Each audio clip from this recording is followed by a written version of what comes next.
Teresa. Hi, Linda Joy. Well, here we are on a Sunday afternoon in July of 2011 talking about truth in memoir and fiction.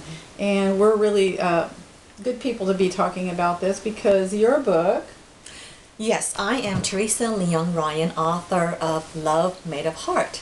Your book is a fictionalized story about a mother and daughter, and my book, Don't Call Me Mother, is a memoir about mothers and daughters. So we have that in common. But tell me what happened, that you were writing yours as a first-person narrative, and then what happened? Right. I was writing for 7 years, going to critique group, but I think because I was using first-person narrator, even though I had given myself a different name, I was censoring myself. Oh. Right.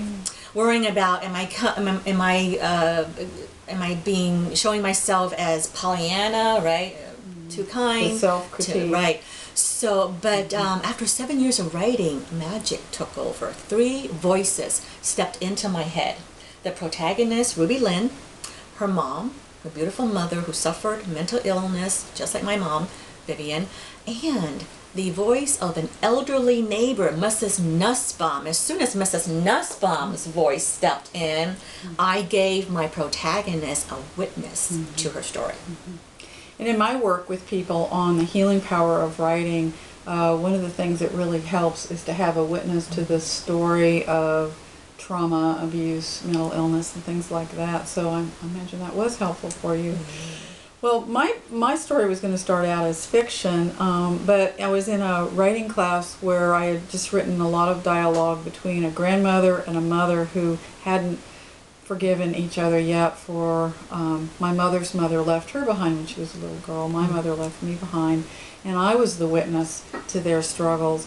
And as the class heard this dialogue between them, they said, "This is really unreal. I mean, people don't act like this. This isn't normal," which I knew that. But speaking of embarrassment, though, you know, it was really hard to go, yep, that was my family. Really hard to claim that. But they said, I said, well, it was really true. And they said, it doesn't matter if it's fiction, if it's really true, right? So I said, okay, well, what matters is that there were 3 generations of mothers who abandoned their daughters, and I'm breaking the chain of abandonment, so this has to be a memoir. So, but each of us have a topic, you know, several topics in our fiction and our memoir that has to do with recovery, with forgiveness, and with moving forward in life. And so it's really really interesting that we both did these in different ways. Yes, Linda Joy Myers. So we are really proud of you for breaking the chain, speaking up, using the written word to inspire others. Well, you inspire lots of people too. You go speak with domestic violence groups and with on behalf of healing mental illness, and you use your fiction book as a means of reaching out to others. So I really admire that too. Oh, thanks, and enjoy. So, folks, it is the reward of writing that it's storytelling, using storytelling to help people and to reach out. Yes. So your website is writingcoachteresa.com. Teresa spelled Teresa. And I'm Linda Joy Myers. My website is memoriesandmemoirs.com. I'm also the president and founder of the National Association of Memoir Writers.